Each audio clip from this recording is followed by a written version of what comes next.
Et c'est dans ce lieu, Olivier Mine, aussi qu'on croise Jim Morrison. Où séjourne le leader des Doors et comment ça se passe son séjour? Il prend un livre au bord de la piscine, il est tranquille?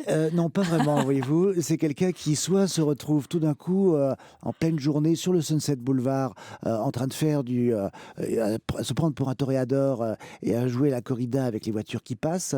Il aimait flirter avec la mort en Mmh. permanence. Il vivait dans un petit bungalow du château, dans les jardins, et il a dansé également sur le toit de son bungalow. Et puis il a voulu faire une pirouette en se récupérant sur la gouttière. La gouttière a lâché, il a brisé son dos, enfin brisé son Ouf, dos. ouais.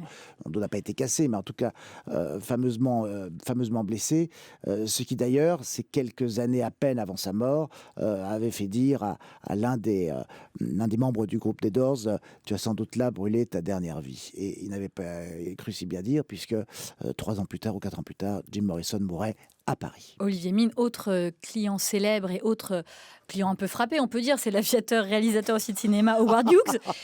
C'est vraiment un lieu où tout est permis, Oui. Château Marmont. Il s'enferme dans sa suite 64, il s'enferme, il ne sort plus, c'est ça? Il vit en ermite? Quasiment plus. C'est-à-dire qu'il a commencé à développer là au château, ce qui est une de ses marques de fabrique entre guillemets, qui était celle d'avoir peur des microbes, des miasmes, des Ouais. bactéries. Donc il portait des gants en permanence, il faisait tout désinfecter.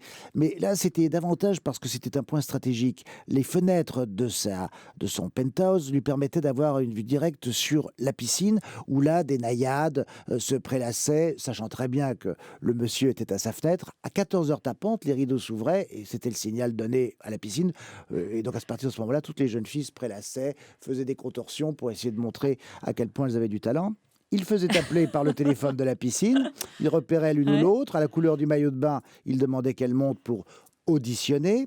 On est très loin de l'époque d'aujourd'hui, hein. Imaginez-vous ça Bien sûr, aujourd'hui. Et donc, un les jeunes filles scandale. montaient, auditionnaient comme elles pouvaient, j'imagine.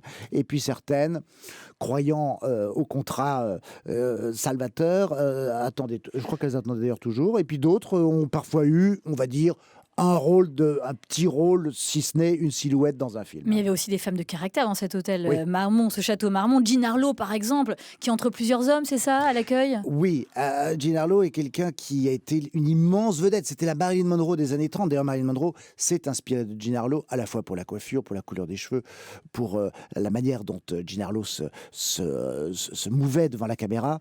Jean Harlow, donc oui, avait vécu un drame épouvantable. Son mari, Paul Bern, avait commis un suicide, en tout cas considéré comme tel. Et donc, elle voyageait après dans ses amours entre à la fois Clark Gable, qu'elle aimait beaucoup, et puis d'autres personnes qui venaient la voir, parfois même certaines femmes. Encore une fois, le Marmont était ouvert d'esprit plus que jamais. Minute Papillon sur France Bleu, Sidonie Bonnec.